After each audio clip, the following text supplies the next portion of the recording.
Kita tuh suka fokus sama masalah kita. Kita sukanya gede-gedein masalah kita, gede-gedein penderitaan kita, gede-gedein susahnya kita. Tapi kita lupa, kita sampai di hari ini karena begitu banyaknya kebaikan yang telah Tuhan kerjakan buat kita. Coba deh, kalau kita mau hitung dari hari ini kita mundur ke belakang. Coba saudara hitung deh, catat deh. Lebih banyak kebaikan Tuhan atau lebih banyak masalahmu?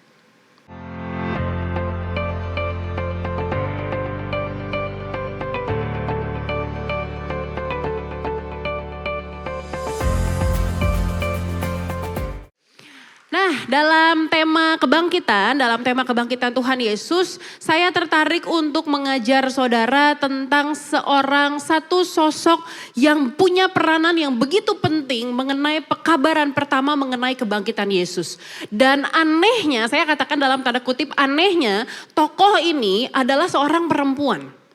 Kenapa menjadi satu hal yang signifikan? Kenapa jadi satu hal yang penting dan kayaknya besar sekali ya? Kenapa kebangkitan Yesus ini perempuan? Karena dalam tradisi Yahudi pada masa itu perempuan gak punya tempat dalam masyarakat.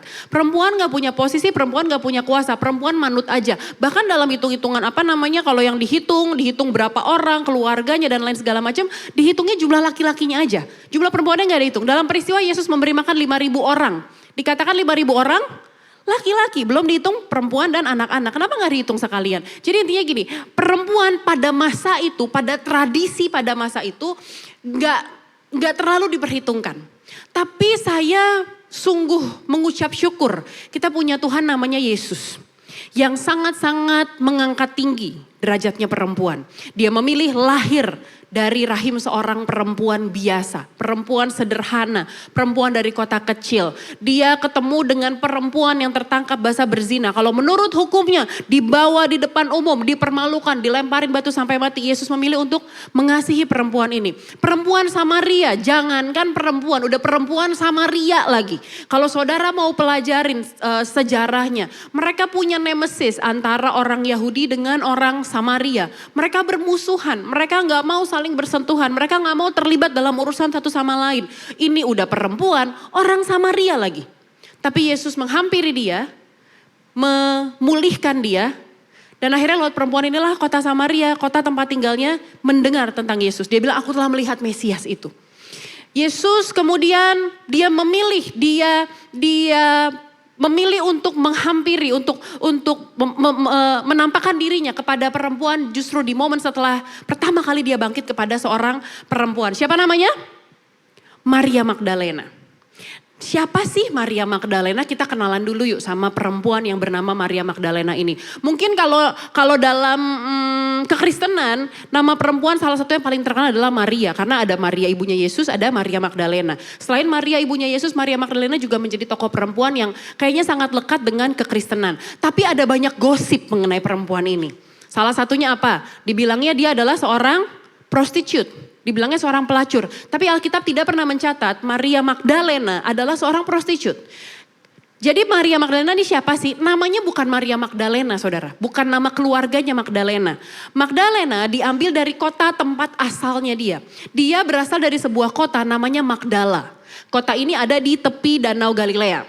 Jadi dia berasal dari Magdala. Sama seperti kayak misalnya Yudas Iskariot. Bukan nama keluarganya Iskariot. Tapi Yudas yang berasal dari daerah namanya Keriot. Sampai sini nangkep ya. Jadi Magdalena adalah sebuah kota sebenarnya. Kita lihat yuk dalam Yohanes 20 ayat yang pertama. Pada hari pertama minggu itu, pagi-pagi benar ketika hari masih gelap, pergilah Maria Magdalena ke kubur itu. Dan ia melihat bahwa batu telah diambil dari kubur. Ini ayat yang mencatat bahwa Maria Magdalena lah yang melihat bahwa kuburannya kok batunya udah terguling. Tutup kuburannya udah terguling. Siapa Maria Magdalena? Namanya muncul di semua kitab Injil. Dan tidak banyak orang yang muncul di 4 Injil, namanya semuanya sama dan ceritanya konsisten. Maria Magdalena salah satunya. Dia berasal dari, tadi saya katakan dia berasal dari Magdala. Banyak orang bilang dia adalah seorang prostitut, tapi tidak ada bukti sejarah dan Alkitab yang mengatakan demikian. Nah kalau gitu siapa Maria? Kenapa dia bisa menjadi orang yang ada di circle-nya Yesus? Karena Maria Magdalena ini, dia terikat dengan 7 roh jahat. Terikat dengan 7 roh jahat dan Yesus memulihkan dia, melepaskan dia dari ikatan dengan kuasa gelap ini. Setelah dilepaskan, dia menjadi salah satu perempuan yang mengikut Yesus untuk melayani dia. Nah di masa itu, tadi saya katakan di masa itu, kesaksian seorang perempuan gak punya nilai, gak punya bobot di mata hukum. Jadi kalau misalkan ada kasus hukum, ada pengadilan hukum pada masa itu, kalau yang bersaksi adalah seorang perempuan gak dihitung. Kalau perempuan bilang, iya aku lihat, iya aku dengar, kesaksiannya tidak dihitung. Tidak punya bobot dalam hukum pada masa itu. Nah yang menarik, makanya jadi menarik ketika Maria menjadi saksi utama dan pertama yang melihat kuburnya kosong dan dijumpai oleh Yesus. Nanti kita akan belajar lebih dalam mengenai hal ini. Kita lihat yuk. Maria menjadi, yang menarik gini saudara. Kenapa saya tertarik? Karena gini, Maria menjadi orang terakhir di salibnya Yesus. Ingat ketika Yesus ngomong kepada Yohanes, minta tolong jagain ibunya, ibu ini anakmu, anak ini ibumu. Ada Maria Magdalena di sana. Maria Magdalena menjadi orang terakhir sampai kematian Yesus. Dan dia menjadi orang pertama yang menyaksikan Yesus bangkit. Makanya saya tertarik sekali dengan sosok Maria Magdalena ini. Maria Magdalena seorang perempuan yang gak diperhitungkan dalam tatanan masyarakat. Sementara itu ke-12 muridnya pergi. Kecuali Yohanes yang nungguin sampai akhir. Semuanya pergi, Petrus pergi, Andreas pergi, Yudas kita tahu ending hidupnya, Bartolomeus nggak tahu di mana, Yakobus pergi, Tadeus pergi, Thomas pergi. Yang setia Yohanes dan Maria Magdalena. Tapi Maria Magdalena menjadi orang pertama yang melihat Yesus sudah bangkit. Kita lihat yuk, apa sih yang bisa kita pelajari dari sosok Maria Magdalena ini? Kenapa dia begitu spesial dicatat dalam Alkitab? Ada 3 poin kebenaran firman Tuhan yang ingin saya bagikan kepada sister sekalian. Apa sikap hati Maria Magdalena? Yang pertama, she has a grateful heart. Dia punya hati yang bersyukur. Hati yang mengucap syukur. Ayo kita kenalan lagi sama Maria Magdalena. Lukas 8 ayat pertama sampai yang ketiga. Tidak lama sesudah itu Yesus berjalan berkeliling dari kota ke kota dan dari desa ke desa memberitakan Injil kerajaan Allah. Ke-12 muridnya bersama-sama dengan dia, ayat yang kedua sama-sama kita baca yuk. Dan juga beberapa orang perempuan yang telah disembuhkan dari roh-roh jahat atau berbagai penyakit. Yaitu Maria yang disebut Magdalena yang telah dibebaskan dari 7 roh jahat. Yohana istri Kuza, bendahara Herodes, Susana dan banyak perempuan lain. Perempuan-perempuan ini melayani rombongan itu dengan kekayaan mereka. Jadi Maria Magdalena pernah terikat oleh roh jahat, dilepaskan dan akhirnya dia mengikuti Yesus. Nah dalam tradisi Yahudi angka 7 itu punya makna yaitu kepenuhan atau totalitas, completion. Makanya diambil dari Allah menciptakan proses penciptaan 7 hari. Terakhir dia rest, rangkaiannya 7 hari. Jadi dianggap angka 7 adalah angka komplit, selesai, totalitas. Jadi ketika dikatakan bahwa Maria Magdalena terikat oleh 7 roh jahat, dianggap sebagai dia sangat menderita. Penderitaannya total, full, sangat menderita baik secara spiritual maupun secara psikologis. Dia terikat. Kalau saudara nonton serial The Chosen, saudara nonton gak serial The Chosen? Sekarang ada di Netflix. Dalam serial The Chosen, kalau gak salah episode pertama atau episode kedua, diceritakan soal Maria Magdalena. Itu dia digambarin dalam serial itu. Dia di dalam ruangan kecil, dipasung, di dalam ruangan kecil dia diikat kayak kandang ayam gitu. Karena dia terikat dengan roh jahat. Jadi digambarkan Maria ini dia terikat dan dia sangat-sangat menderita secara spiritual dan psikologis. Nah yang menarik adalah Maria tuh sadar betul bahwa Yesus telah melakukan perkara yang hebat buat dia. Dia tadinya sangat menderita, dia tadinya sangat terikat, dia tadinya mengalami penderitaan hidup yang tidak menyenangkan. Bayangin terikat oleh 7 roh jahat. Alkitab mencatat terikat oleh 7 roh jahat. Dilepaskan dari 7 roh jahat. Bayangin seberapa besar penderitaannya. Dan ketika dia dilepaskan dari ikatan tersebut, dia kemudian memilih bersama dengan perempuan-perempuan lain, memilih untuk melayani Yesus. Kenapa bisa dia memilih untuk melayani Yesus? Karena dia mengingat apa yang telah Yesus lakukan dalam hidupnya. Kita lihat Mazmur 103 ayat yang kedua. Pujilah Tuhan, hai jiwaku, dan janganlah lupakan segala kebaikannya. Kita tuh seringkali lupa sisters, kita tuh seringkali lupa bu akan kebaikan Tuhan yang telah Tuhan lakukan buat kita. Kita tuh suka fokus sama masalah kita. Kita sukanya gede-gedein masalah kita, gede-gedein penderitaan kita, gede-gedein susahnya kita. Tapi kita lupa, kita sampai di hari ini, Karena begitu banyaknya kebaikan yang telah Tuhan kerjakan buat kita. Coba deh, kalau kita mau hitung dari hari ini kita mundur ke belakang. Coba saudara hitung deh, catat deh.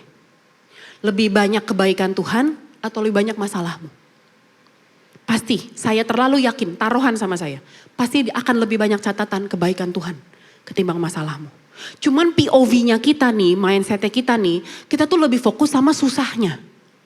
Tapi makanya gak heran, saya tuh dulu waktu kuliah kan belajar ilmu komunikasi. Dalam ilmu jurnalisme, nulis berita dan lain-lain, ada katanya bad news is a good news. Justru berita buruk, berita yang bagus buat dinaikin jadi berita. Makanya kenapa kalau kita lihat, kalau anak Indonesia menang Olimpiade, gak heboh kan? Tapi kalau artis cerai, heboh. Si B ketahuan selingkuh, heboh. Apalah pokoknya semua berita-berita yang negatif pasti lebih rame. Pasti lebih ter-highlight ketimbang berita-berita yang positif. Nah makanya hari ini Alkitab mau ngajarin kita untuk jangan lupa sama kebaikan Tuhan. Jangan lupakan semua yang baik yang telah dia lakukan. Kita tuh suka ngerasa kayak gak lah. Kita sampai di hari ini baik-baik aja kok semua kok. Kita buta sama semua berkatnya gitu loh. Kita tuh lupa sesimpel masih nafas hari ini emang bukan berkat Tuhan. Sesimpel masih bisa bangun, punya ongkos datang ke gereja emang bukan berkat Tuhan. Sesimpel masih punya pakaian di badanmu emang bukan berkat Tuhan. Itulah berkat Tuhan. Jangan lupakan semua yang telah dia lakukan buat kita. Makanya Alkitab ada mencatat gini. Barang siapa diampuni banyak, dia mengasihi banyak. Siapa diampuni sedikit, dia mengampuni sedikit. Kenapa? Karena dia sadar apa yang telah Tuhan lakukan buat dia. Makanya dia bisa punya hati yang penuh ucapan syukur dan ngasih lagi buat orang lain. Berbuat kasih lagi sama orang lain. Didasari karena kenapa? Karena sadar saya bisa sampai hari ini karena Tuhan masih baik sama saya. Saya masih bisa sampai hari ini karena Tuhan ngampunin saya. Saya kalau ingat masa lalu saya ampun. Mama saya aja maki saya, ngusir saya dari rumah. Tapi Tuhan terima saya, menyambut saya. Barang siapa yang sadar perkara hebat semua yang telah Yesus lakukan yang begitu besar itu. Pasti gak menghasilkan ucapan syukur. Dan akhirnya ngasih lagi buat orang lain. Memberi lagi buat orang lain. Ucapan syukur tuh bukan cuma sekedar say thank you loh. Kita sering kali berpikir ucapan syukur tuh sekedar bilang terima kasih.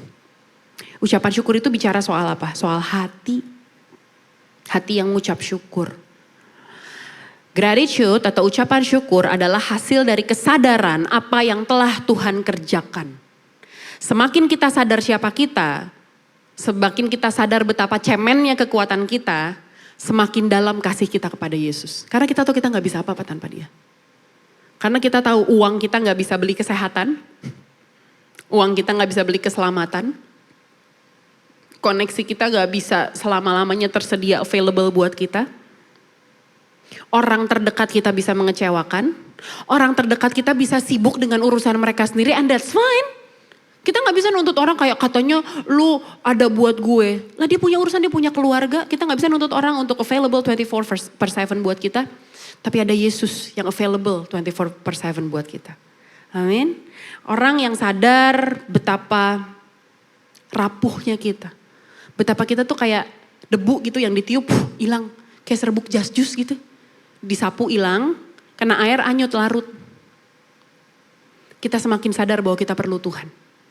Kita semakin sadar bahwa semakin dalam rasa ucapan syukur dan kasih kita kepada Yesus. Yang menopang kita tetap kuat sampai hari ini. Amin saudara.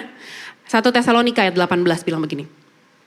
Mengucap syukurlah dalam segala hal sebab itulah yang dikehendaki Allah di dalam Kristus Yesus bagi kamu. Dikatakan mengucap syukur dalam segala hal. Bukan dikatakan mengucap syukurlah ketika kamu baru dapat gaji. Mengucap syukurlah ketika kamu lagi ulang tahun. Mengucap syukurlah kalau keluargamu baik-baik aja. Mengucap syukurlah kalau anakmu ingat ngajak kamu, ma kita makan yuk. Mengucap syukurlah kalau kamu baru sembuh sakit no. Tapi mengucap syukurlah dalam segala hal. Itu yang Tuhan mau, dikatakan sebab itulah yang dikehendaki Allah. Itu yang Tuhan mau, mengucap syukur dalam segala hal. Keadaan baik mengucap syukur, keadaan buruk mengucap syukur. Doa kita dijawab mengucap syukur, doa kita belum dijawab mengucap syukur. Jawaban Tuhan sesuai dengan yang kita mau, mengucap syukur. Jawaban Tuhan gak sesuai dengan yang kita mau, ucap syukur. Walaupun susah. Walaupun susah. Tapi itu yang Tuhan mau.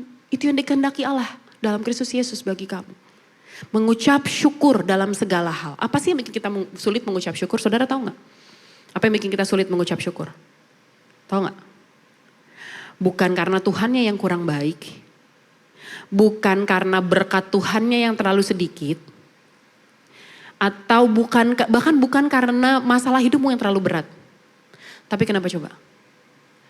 Karena kita pikir kita pantas dapat yang lebih baik. Karena kita pikir apa yang dalam pikiran kita lebih baik daripada apa yang di pikirannya Tuhan. Itu yang bikin kita sulit mengucap syukur. Kita berpikir Tuhan salah. Kita berpikir Tuhan menahan berkatnya dari kita. Kita berpikir Tuhan senang lihat kita menderita, nangis, kesakitan. Kita pikir, Tuhan aku kan udah pelayanan Tuhan. Tuhan aku tuh gak pernah telat loh kalau pelayanan loh. Tuhan aku nih hari Selasa nih habis nganter anak nih siapin makan udah repot semua segala macam. Aku pasti buru-buru datang ke Arta Gading buat ibadah. Kita menawarkan segala kebaikan kita sama Tuhan. Kita berharap Tuhan pay back to us. Dengan hal apa yang kita mau. Kita menawarkan kebaikan kita, kekudusan kita, kebenaran kita di hadapan Tuhan. Sehingga ketika Tuhan gak kasih apa yang kita mau. Ketika Tuhan memberinya berbeda dari apa yang kita doakan. Kita berpikir, I deserve better than this. Terus kita jadi sulit untuk mengucap syukur. Makanya mindset kita mesti berubah nih. Kita sadar bahwa udah terlalu banyak yang Tuhan lakukan. Udah terlalu banyak yang Tuhan berikan buat kita. Bahkan dalam air mata pun dia gak ninggalin. Bahkan dalam kesusahan pun dia setia. Jadi dasar kita untuk have a grateful heart. Maria Magdalena sadar. Dia dipulihkan. Hidupnya besar-besaran, habis-habisan. Dia dilepaskan. Yang tadinya terikat menjadi orang yang bebas, orang yang merdeka. Dia sadar dia gak akan pernah bisa lepas, bisa bebas dari ikatan yang selama ini mengikat dia. Kalau bukan karena Yesus yang datang menghampiri dia, menjumpai dia, mengangkat dia, memulihkan dia. Melayani seorang perempuan yang pada tatanan masyarakat pada saat itu gak diperhitungkan. Amin saudara. Yang pertama, she has a grateful heart. Yang kedua, committed heart. Hati yang committed, yang berkomitmen, yang tetap teguh, yang gak goyah. Hati yang setia. Kita lihat Yohanes 19 ayat 25. Dan dekat salib Yesus berdiri ibunya dan saudara ibunya, Maria istri Klopas dan Maria Magdalena. Ada 3 Maria di sini nih, Maria ibunya, Maria istri Kleopas dan Maria Magdalena. Ayat ini saudara sekalian, kalau saudara baca perikop atas ya, ayat ini adalah saat Yesus udah di ujung hidupnya. Yesus udah tergantung di kayu salib, udah para prajurit Romawi udah membuang undi bagi jubahnya. Yesus udah di ujung, udah di nafas-nafas terakhirnya. Ketika Yesus ngomong sama Yohanes, ini ibumu anak, ini ibumu. Ketika dia bilang kepada Maria ibunya, ibu ini anakmu. Terus kemudian Yesus bilang dia haus. Ini rangkaian kejadian ya saudara ya. Jadi dia udah di ujung hidupnya. Dia memberikan Yohanes kepada Maria, Maria kepada Yohanes. Lalu kemudian dia bilang dia haus. Dan dia bilang it is finished. Tetelestai. Sudah selesai. Lalu dia menyerahkan nyawanya. Father, into your hand I committed my life. Bapa, ke dalam tanganmu lah aku serahkan nyawaku. Maria ada di situ. Jadi Maria melihat semua yang Yesus alami di hari itu. Di hari Jumat itu. Maria melihat semua kejadiannya. Dia terus berada, bukan hanya pada saat proses ditangkap, dicambuk dan lain-lain. Tapi Maria mengikut sampai naik ke Golgota, dia ikut. Dia ikut naik ke bukit itu, dia tetap berada di situ, dia melihat tangan Yesus dipaku, dia melihat Yesus salibnya ditegakkan, dia melihat ketika Yesus dalam tanda kutip seolah-olah tidak berdaya. Ingat ya di garis bawahi ya, saya bukan bilang Yesus tidak berdaya ya, seolah-olah karena Yesus diem aja, Yesus sudah di ujung nyawanya. Dia ada ketika Yesus bilang dia haus. Dia ada ketika Yesus menyerahkan nyawanya kepada Bapa. Dia ada di situ. Bahkan ketika setelah itu mau dipatahin tulangnya, dibilang gak usah, tiba-tiba dan lain-lain semua rangkaian kejadian kematian Yesus, dia ada di situ. Ayat 39. Waktu kepala pasukan yang berdiri berhadapan dengan dia melihat matinya demikian, berkatalah ia, sungguh orang ini adalah anak Allah. Ada juga beberapa perempuan yang melihat dari jauh, di antaranya Maria Magdalena, Maria ibu Yakobus muda dan Yoses serta Salome. Ini kita, tadi yang kalau yang tadi kita baca dari kitab Yohanes, Injil Yohanes, yang barusan ini dari Injil Markus, saudara. Dicatat hal yang sama, Maria ada di situ, disalib Yesus ketika Yesus mati. Kita lompat, Markus 15 ayat 47. Maria Magdalena dan Maria ibu Yoses melihat di mana Yesus dibaringkan. Jadi bukan hanya dia melihat sampai Yesus mati di atas kayu salib, tapi kemudian ketika mayatnya diturunkan, dibawa masuk ke dalam kubur, Maria lihat. Melihat di mana Yesus dibaringkan. Dia orang terakhir pada saat Yesus mati dan masuk ke kubur, ke liang kuburnya. Dia orang terakhir yang lihat. Banyak orang tuh memulai dengan benar. Kembali dari jalannya yang jahat. Bertobat, ikut Tuhan. Tapi gak bertahan lama.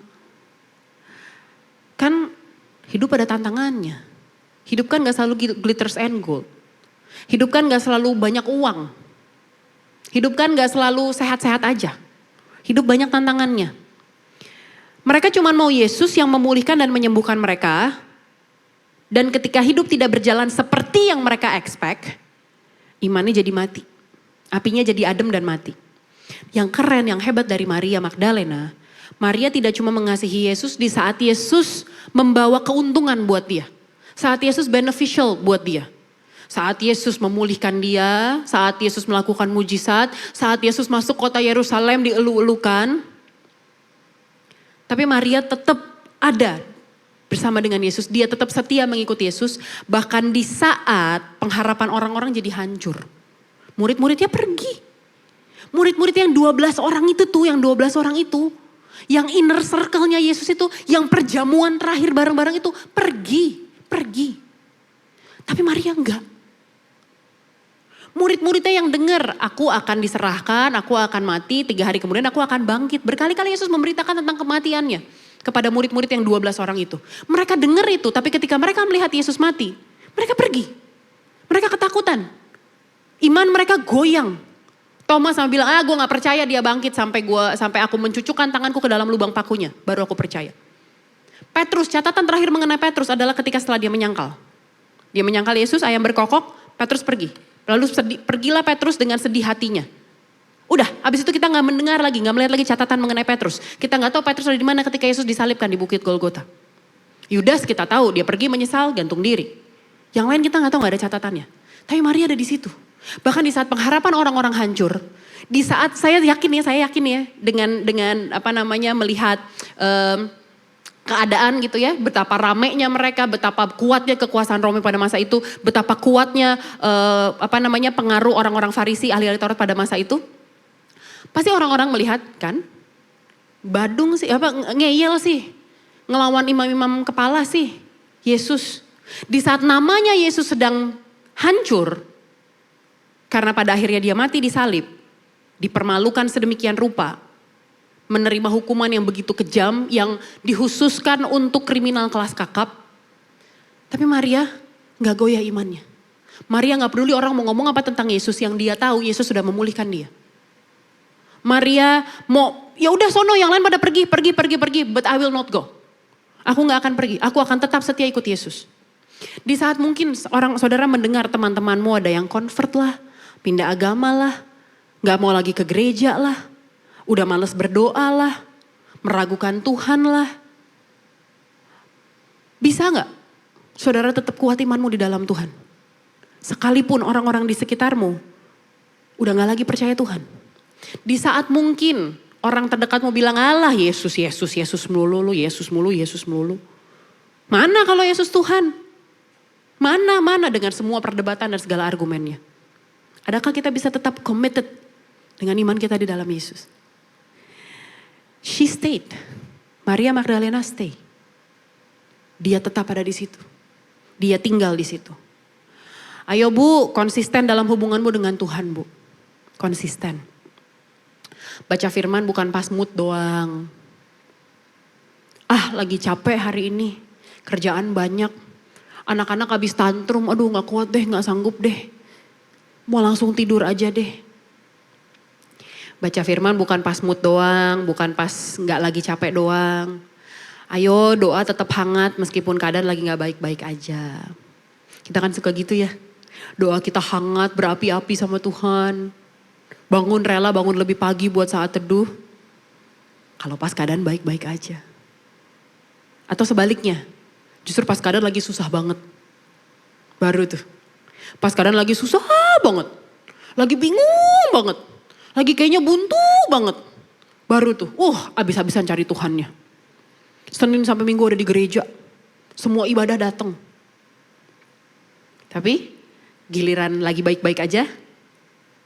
Makasih ya Tuhan. That's it. Lah kemarin pas susah nyari. Udah dapet, udah pergi. Gitu doang. Itu tuh dua tuh. Antara keadaan lagi baik-baik aja baru Tuhan terus. Pas keadaan buruk kita kecewa pergi dari Tuhan. Atau pas keadaan susah Tuhan terus. Pas keadaan baik pergi. Saudara tau gak kadang-kadang yang bahaya dalam iman kekristenan tuh bukan masalah loh. Tapi kenyamanan. Yang berbahaya tuh kenyamanan bisa jadi berbahaya. Karena bikin kita ngerasa, fine lah, bisa lah. Kalau kayak gini mah kecil, gak perlu Tuhan juga bisa. Tuhan nanti aja kalau masalah yang susah. Kalau udah divonis gak bisa sembuh baru Tuhan. Kalau kayak gini mah udahlah, bisa lah, gak usah ngerepotin Tuhan lah, Tuhan sibuk lah. Padahal yang sibuk kita. Padahal yang sibuk sama dunia sendiri kita. Yang sibuk sama semua hal-hal yang gak dibawa mati kita. Ayo konsisten. Ketaatan tuh emang hasilnya gak instan. Kalau ketaatan hasilnya instan enak. Ayo ampunin. Dalam nama Yesus aku mengucap berkat, aku mengampuni. Terus tiba-tiba bos telepon. Kamu saya naikin ya gajinya. Kalau gitu kan enak. Taat aja terus orang kita tahu langsung. Tapi yang menjadi ketaatan disebut dengan ketaatan. Adalah karena ada prosesnya. Adalah karena ada padang gurunnya. Adalah karena ada momen dimana kita bingung. Ini bener gak sih kita begini nih? Ini ketaatan ini bener gak sih? Apa harusnya baiknya gue cari jalan gue sendiri ya? Apa harusnya baiknya kita ke dukun aja kali ya? Cari orang pinter aja kali ya? Banyak loh orang Kristen yang misalnya suaminya pergi gak tahu kemana, gak pulang-pulang. Carinya ke orang pinter. Cari ke polisi aja Bu, bikin laporan orang hilang gitu. Cari ke orang pinter. Tau gak kenapa ada orang cari orang pinter? Karena dia bodoh. Karena dia bodoh, makanya cari orang pinter. Kalau dia pinter, dia gak butuh cari orang pinter. Ayo orang Kristen. Cari Tuhan terus. Cari Tuhan terus. Mau keadaan baik, keadaan gak baik, commit cari Tuhan terus. Mau Tuhan dalam tanda kutip sedang beneficial buatmu. Atau mungkin dalam keadaan kayaknya Tuhan lagi silent gitu, lagi diem. Lagi gak ngejawab apa-apa. Firman yang kita baca kok kayaknya gak jawab apa-apa ya. Kok kayaknya lagi gak. Tahu kan kadang segitu kita baca devotion. Ada hari-hari dimana kayak ini jawaban gue banget nih. Tapi ada hari-hari dimana kayak Tuhan menciptakan alam semesta. Iya tahu sih. Terus nih jawaban dari sakit gue gimana nih? Terus nih jawaban dari air mata gimana nih? Tuhan menciptakan segalanya, iya. Tahu kan kadang ada momen kayak gitu ya. Kayaknya aduh firmannya lagi gak relate nih. Lah firman lagi gak relate. Firmanmu pelita bagi kakiku katanya. Firman Tuhan adalah roti hidup. Air hidup. Kita kan butuh makan. Roh kita kan butuh makan. Jangan badan doang yang dikasih makan. Rohnya kita biarinin lapar seminggu sekali aja. Ayo konsisten, ayo stay. Iman adalah perjalanan jangka panjang. Matius 24 ayat 13 bilang begini. Tetapi orang yang bertahan sampai pada kesudahannya akan selamat. Orang yang bertahan akan selamat. Maria tuh gak tahu loh Yesus bakal bangkit lagi. Maria gak tahu. Tapi dia tetap berada di dekat Yesus sekalipun yang dilihat oleh matanya tuh hancur-hancuran. Yang dilihat oleh matanya, aduh mati lagi. Tapi dia stay. Gini Bu, kita gak perlu ngerti semuanya. Pengertian bukan syarat kesetiaan. Gak enak ya. Kita gak perlu mengerti semuanya. Kadang kita pengen ngerti segala-galanya. Ini kapan selesainya ya? Ini kapan beresnya ya? Tuhan tuh lagi bikin apa ya? Pengertian bukan syarat kesetiaan. Disebut setia karena kita tetap ada di situ sekalipun kita gak ngerti. Yang ketiga, yang terakhir. Teman-teman pemusik boleh siap-siap yuk. Yang ketiga, yang terakhir, seeking heart. Hati yang mencari. Hati yang terus mencari. Yohanes 20, 1-2. Pada hari pertama minggu itu, pagi-pagi benar ketika hari masih gelap, pergilah Maria Magdalena ke kubur itu dan ia melihat bahwa batu telah diambil dari kubur. Ayat yang kedua, ia berlari-lari mendapatkan Simon Petrus dan murid yang lain yang dikasihi Yesus dan berkata kepada mereka, Tuhan telah diambil orang dari kuburnya dan kami tidak tahu di mana ia diletakkan. Maria datang ke kubur Yesus karena mau mengurapi, karena mau ziarah gitu. Hatinya pengen terus tetap deket Yesus, tetap melayani, tetap memberi yang terbaik pada pribadi yang telah menyelamatkan hidupnya. Sekalipun yang dia tahu mati Yesus. Tapi pagi-pagi benar, setelah Sabat lewat, udah lewat nih jamnya. Jadi tuh hari raya Sabat kan ada itunya ya, ada jamnya gitu. Jam sekian sampai jam sekian. Pagi-pagi benar, pada hari pertama minggu itu, pagi-pagi benar ketika hari masih gelap. Mungkin kayak sekitar jam 3, jam 4, subuh-subuh. Sebelum matahari terbit. Dia buru-buru ke kubur Yesus. Saya ngebayangin mungkin Maria datang dengan hati yang berduka gitu. Yang masih grieving. Mungkin sepanjang hari Sabtunya kemarin, hari Sabatnya kemarin, dia kerjanya nangis doang di kamar, yang gak mau keluar kamar. Mamanya bilang, Mar, makan dulu Mar. Tapi gak ada jawaban. Mungkin dia begitu hancur berduka. Dia datang pagi-pagi benar. Dia lihat, udah gak ada Yesusnya. Dia bilang Tuhan udah diambil orang, gak tahu ada di mana. Terus dia infoin ke murid-muridnya Yesus. Dia kasih tahu tuh, Tuhan gak ada. Terus kalau saudara baca, Petrus sama Yohanes lari ketika mendengar, Tuhan gak ada. Karena Maria infonya apa? Tubuhnya diambil orang. Kita gak tahu ada di mana. Petrus sama Yohanes lari mau lihat buru-buru. Mereka ngelongok ke dalam, bener lu gak ada. Dan saudara tahu gak? Ketika Petrus, Yohanes dan murid-murid melihat bahwa mayatnya Yesus gak ada. Saudara tahu apa mereka lakukan? Mereka pulang. Alkitab mencatat itu. Lalu mereka pulang. Yohanes dan Petrus pulang. Tapi apa yang dilakukan Maria? Ayatnya panjang, Yohanes 20, 11-18. Tetapi Maria berdiri dekat kubur itu dan menangis. Maria gak ikut pergi. Sambil menangis, ia menjenguk ke dalam kubur itu. Dia cek lagi ke dalam. Dan tampaklah olehnya 2 orang malaikat berpakaian putih. Yang seorang duduk di sebelah kepala dan yang lain di sebelah kaki tempat mayat Yesus terbaring. Kata malaikat-malaikat itu kepadanya, Ibu, mengapa engkau menangis? Jawab Maria kepada mereka, Tuhanku telah diambil orang dan aku tidak tahu di mana ia diletakkan. Ayat 14. Sesudah berkata demikian, ia menoleh ke belakang dan melihat Yesus berdiri di situ. Tetapi ia tidak tahu bahwa itu adalah Yesus. Ayat 15. Kata Yesus kepadanya, Ibu, mengapa engkau menangis? Siapakah yang engkau cari? Maria menyangka orang itu adalah penunggu taman. Lalu berkata kepadanya, Tuan, jikalau Tuhan yang mengambil dia, katakanlah kepadaku di mana Tuhan meletakkan dia supaya aku dapat mengambilnya. Ayat 16. Kata Yesus kepadanya, Maria. Baru dipanggil namanya. Maria berpaling dan berkata kepadanya dalam bahasa Ibrani, Rabuni, artinya guru. Kata Yesus kepadanya, Janganlah engkau memegang aku sebab aku belum pergi kepada Bapa. Tetapi pergilah kepada saudara-saudaraku dan katakanlah kepada mereka bahwa sekarang aku akan pergi kepada Bapakku dan Bapamu, kepada Allahku dan Allahmu. Ayat 18. Maria Magdalena pergi dan berkata kepada murid-murid, aku telah melihat Tuhan. Dan juga bahwa dia yang mengatakan hal-hal itu kepadanya. Apa detail-detail dari kejadian yang barusan kita baca? Maria datang masih gelap. Tanda apa? Tanda inisiatif. Gak nunggu keadaan kayak baik-baik aja. Oh udah terang, ntar nunggu terang deh. Ntar nunggu udah terang mau ke kuburan takut. Ke kuburan malam-malam takut. Maria pergi masih gelap, dia inisiatif.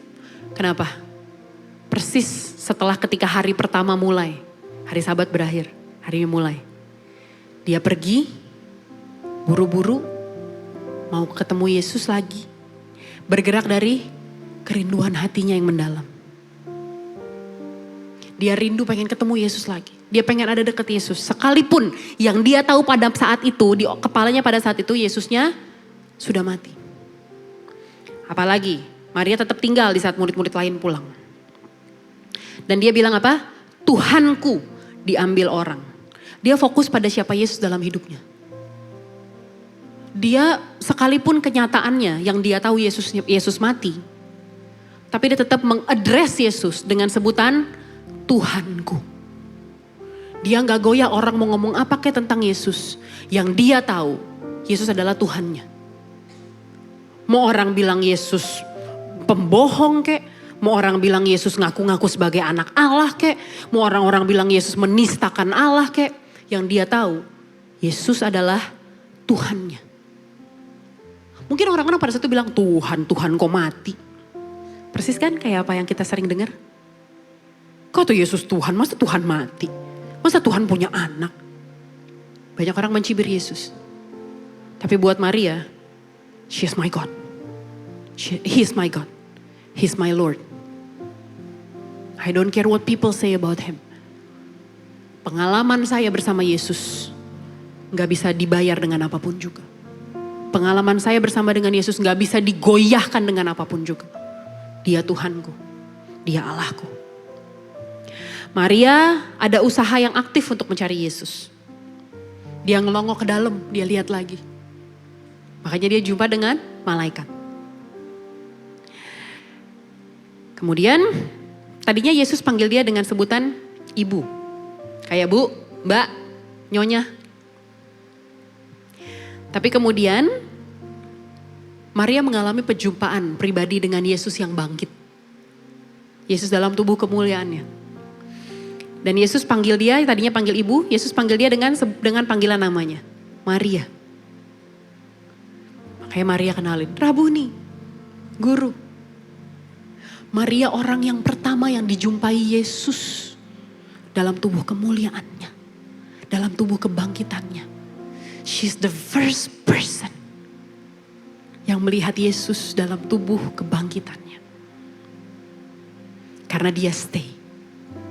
She stayed. Dia terus cari Yesus. Dia gak ikut pergi di saat orang lain pergi. Di saat orang lain ketakutan, dia dengan berani cari Yesus. Hampiri Yesus terus. Jumpai terus. Cari Tuhan terus. Sampai Tuhan menyapa dia secara pribadi. Tuhan menyatakan kemuliaannya secara pribadi kepada Maria Magdalena. Makanya Bu, izinkan saya ngomong gini, kita mesti punya kerinduan pada Tuhan terus menerus. Terus. Jangan puas hanya pada pengetahuan, tapi pada pengenalan. Banyak dari kita tahu Yesus, tapi kita belum tentu kenal sama Yesus. Kalau baca firman jangan berhenti karena gak ngerti. Terus cari, terus minta Roh Kudus ngajar dan menerjemahkan sampai benar-benar mengerti. Sampai firman itu tuh benar-benar berema dalam hidupmu. Bergaung, bergema dalam kepalamu. Hanya Yesus yang dapat memuaskan hatimu. Ada yang lain. Kita manusia tuh punya lobang di hati kita yang bentuknya tuh Tuhan. Tahu kayak puzzle? Puzzle kan ada bentuknya ya. Nah satu bentuk itu bentuknya Tuhan. yang gak akan pernah bisa diisi sama apapun. Sampai pas. Hanya Tuhan yang bisa ngisi. Ayo terus cari Tuhan. Ngotot, kalau cari Tuhan tuh ngotot. Sampai dapet, sampai ngerti. John Piper bilang gini, the deepest longing of the human heart is to know and enjoy God. Kenal dan menikmati hadiratnya. Itu loh, kepuasan manusia itu dari situ. Nyari harta akan selalu ada orang yang lebih kaya. Nyari kecantikan akan selalu ada orang yang lebih cantik. Dan celakanya kita, saudara lihat kan, orang-orang yang misalnya nih let's say, operasi plastik, awalnya cantik, tapi terus ketagihan, merasa kayak ubah hidung jadi cantik nih, sekarang ubah rahang masih cantik, ubah dagu ubah semua. Saudara sering lihat kan orang-orang yang operasinya kebanyakan, jadinya kayak kok jadi gini sih, cakepan dulu ya. Karena kenapa? Manusia gak pernah puas. Cari kecantikan akan selalu ada yang lebih cantik. Cari harta akan selalu ada yang lebih kaya. Dan ujung-ujungnya kenapa? Banyak orang jatuh karena pengen lebih kaya lagi. Padahal udah kaya. Banyak orang jadi salah, jatuh dalam dosa. Karena pengen terus. Padahal udah punya. Gak puas. Gak pernah puas. Kenapa orang selingkuh? Karena gak puas. Sama pasangan yang udah Tuhan kasih buat dia. Dan hanya Tuhan yang dapat memuaskan hatimu. Gak ada yang lain. Cuma Tuhan. Jadi jangan sibuk ngejar dunia. Padahal dunia gak bisa bikin apa-apa juga sama kita. Kita akan terus cari. Cari Tuhan. Maka engkau akan disegarkan, akan dipuaskan. Seek not to understand that you may believe, but believe that you may understand. Cari Tuhan bukan supaya ngerti. Bukan sampai ngerti biar bisa percaya. Kayak Thomas. Pengen ngerti dulu baru percaya. Pengen lihat buktinya dulu baru percaya. Tapi cari Tuhan, percaya dulu sampai mengerti apa maksudnya. Saudara pernah gak dalam momen, walaupun sekarang gak ngerti nih, tapi saudara terus jalan. Pas udah lewat masalahnya, baru saudara ngerti. Oh, gua ngerti sekarang. Oh, aku ngerti sekarang. Kenapa Tuhan izinkan masalah yang kemarin? Kalau gak ada masalah yang kemarin, aku gak akan punya hubungan sama Tuhan sampai kayak hari ini. Amin. Cari Tuhan itu percaya dulu, ngertinya belakangan. Bukan pengen ngerti dulu baru percaya. Tuhan mau kita percaya. Tuhan maunya kita percaya. Yeremia 29, 12-13. Dan apabila kamu berseru dan datang untuk berdoa kepadaku, maka aku akan mendengarkan kamu. Apabila kamu mencari aku, kamu akan menemukan aku. Apabila kamu menanyakan aku dengan segenap hati. Kalau kamu cari Tuhan terus, you will find him. Dalam kemuliaannya. Yang Maria pikir dia mau cari adalah mayatnya Yesus. Tapi yang Maria temui adalah Yesus yang bangkit dan menang dalam tubuh kemuliaannya. Yesus memberikan kepada Maria lebih dari apa yang dia expect. Yesus memberi kepada Maria lebih dari apa yang Maria mengerti pakai pikirannya sebagai manusia. Maria cari jasadnya Yesus. Dia bilang, oh, kalau kamu yang ambil kasih ke aku sini deh biar aku aja yang ambil. Tapi Yesus memberikan Maria, dia yang hidup, yang sudah menang. Dan Maria, makanya Maria ada julukan gini, Maria dijuluki the apostle of apostles. Rasul dari segala rasul. Karena ke-12 rasul itu dengar kabar kebangkitan Yesus dari siapa? Dari Maria. Dari Maria. Kabar kebangkitan Yesus. Yesus menampakkan diri pertama kali kepada Maria. Maria yang disuruh sama Yesus, ayat yang ke 18 tadi. Yohanes 20 ayat 18. Ayat yang ke-17. Ayat 17. Kata Yesus kepadanya, janganlah engkau memegang aku sebab aku belum pergi kepada Bapa. Tetapi pergilah kepada saudara-saudaraku. Katakanlah kepada mereka bahwa sekarang aku pergi kepada Bapakku dan Bapamu, kepada Allahku dan Allahmu. Maria yang disuruh memberitakan kabar kebangkitan Yesus. Injil. Kita kan tahu kemarin kan waktu Paskah kita belajarin. Kalau Yesus cuma sekedar mati, sia-sia iman kita. Tapi Yesus hidup. Makanya kekristenan kita punya kuasa, iman kita punya kuasa. Karena Yesus hidup. Dan Yesus kasih tahu itu pertama kali kepada Maria Magdalena. Because she stayed. Karena dia stay. Dia tinggal terus bersama Yesus. Maria punya hati yang mengucap syukur. Masa lalu. Hati yang mengucap syukur karena melihat kepada masa lalu. Apa yang Tuhan telah kerjakan.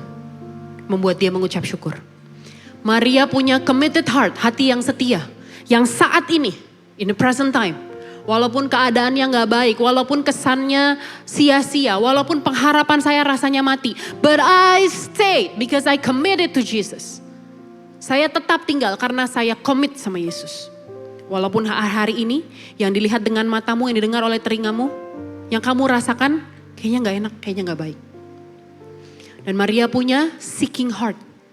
Fokus kepada apa yang di depan. Arahnya, pandangannya kepada yang di depan. Cari Tuhan terus. Cari Tuhan terus. Mau deket Tuhan terus. Percaya terus. Amin saudara. Kita tutup Alkitab kita.